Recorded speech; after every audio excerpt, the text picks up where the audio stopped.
In this short video, I'm going to show you how to move sections in Wix. Now, the first thing you want to do is head over to your Wix editor, and once it's loaded up, head over to the page where you want to move sections in.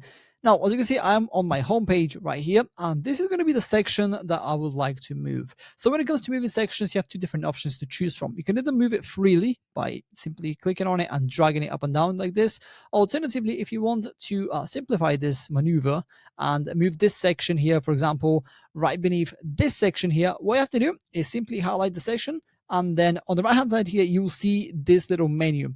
I want you to click on the move section down button like this. And as you can see, it automatically brings this section down one beneath the section that was underneath it previously. Now, to bring it forward, click on the upwards button here to move the section up. And as you can see, it's back to where it is. And yeah, these are the two different ways you can move sections in Wix. If you have any questions, please let me know down in the comments below, and I'll do my best to help you out.